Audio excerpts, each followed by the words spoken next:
Messi Chinwo. Abi Messi Chinwo. Amalam ko Messi Chinwo, ko Messi Chinwo.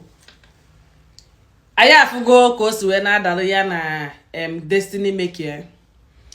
Afuno mebe ọ na-eme program na church. When I prophesy to the public, let them not say they made you. Only God is the maker of men. He is the lifter of men. Blah, blah, blah, blah, blah, blah, blah, blah, blah. Please listen to me. It's very, very important. This may be one of my most important messages. You have your own destiny, right? You have your own calling. Every single human being have his own grace and also have his own God, who is also the lifter of men to him. But you see, my darling, you are never going to be able to make yourself by yourself, all alone. Especially if you are coming from nowhere. Especially if you are coming from nothing. Especially if you are coming from a place where even the poor called you poor. You have talent, yes. You have calling. You have genuine music calling. So ana agwegwu mmadụ anada. It's okay. But you need platform for that ana agwegwu mmadụ anada. If not, you will never be heard. Messi Chinwo is not a musician more than those people in your local village. Neji so bo hana agwu egwu. Hey, na a talent in kadikwu. Who will help? Na ndi ana agwu egwu. Who will help?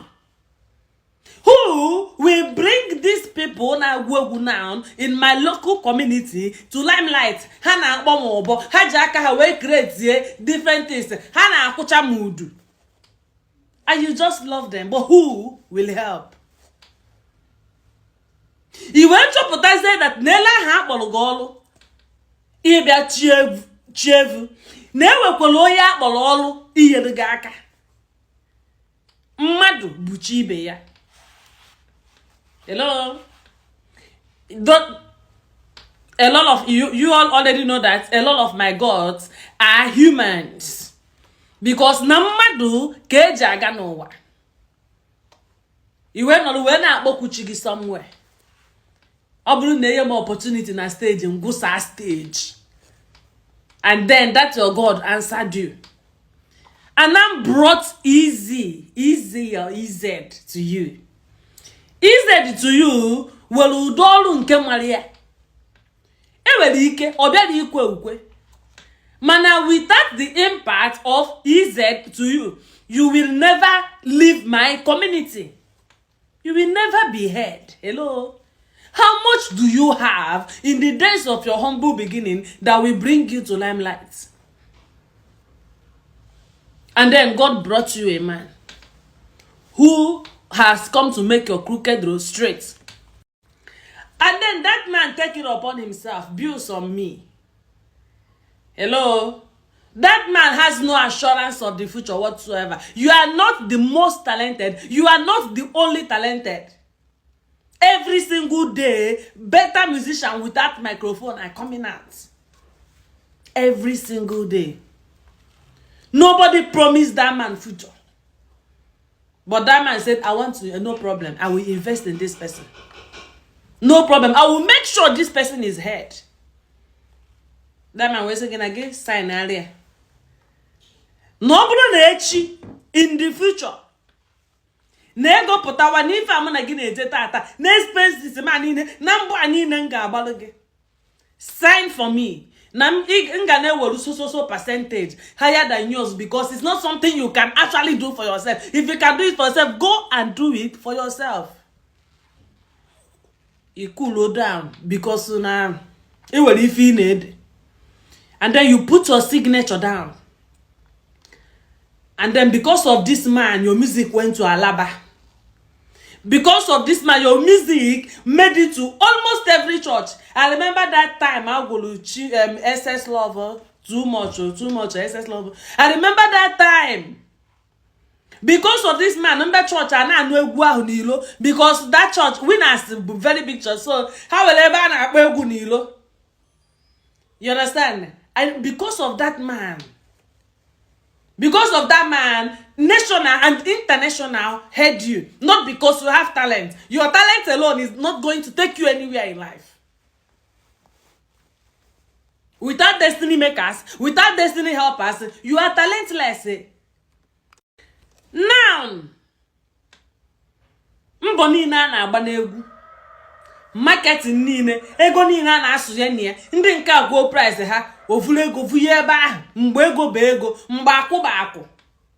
A na-eche gị ka ị bụrụ mmadụ. A na-eche gị ka oge ruo mgbe a ga-akpọba gị n'ụwa dum. A na-eche gị.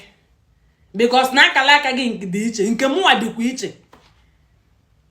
Alright, a na-eche gị, a na-akwaba gị, a na-awụnye ego, egolu gị moto, erentere gị ụlọ, I upgrade your level. Ka ị dịkwa presentable. Ka amalụkwa na ị nọ ọfụma, a na-package gị, na-esell gị to the public. Then when that man should reap the fruit of his labor, he said that now God is the lifter of men. Where is that God in the days of your humble beginning? Let me tell you something. Anybody who a destiny maker can bring you down. Do you understand? Overcourt. The only thing that person needs to be with pain. Whether that person is a Christian, whether that person is a Hindi, whether that person is a Muslim, whether that person is a Buddha, and that person will bring you down.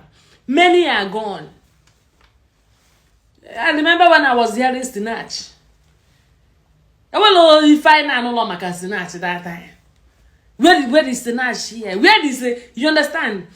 Imalo these people who have come to aid the journey of your life. Give them their place completely.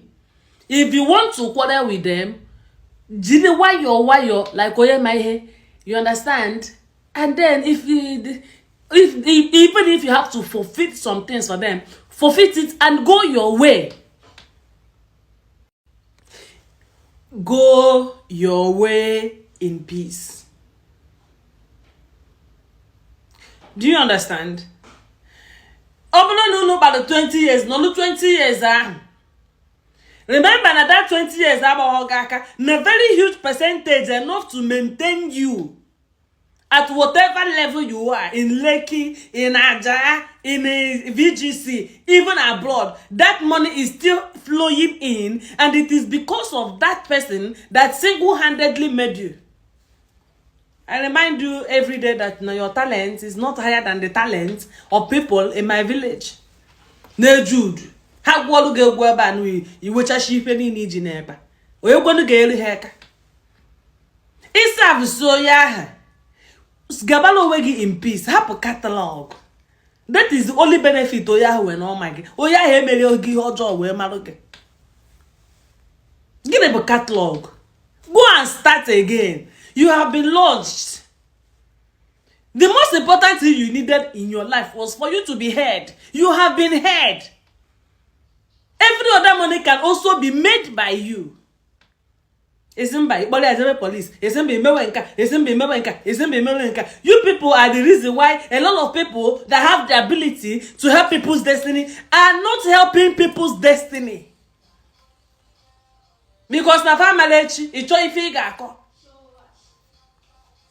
Family blessing what plum die for the man up on a phone. Family it's all figure.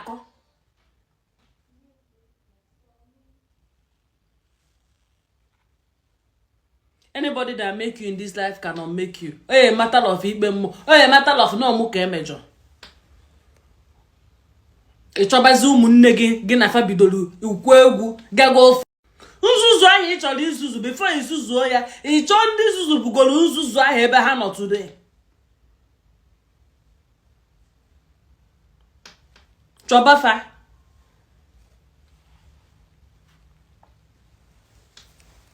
Women are the most difficult people to work with. Women are the most difficult people to work with.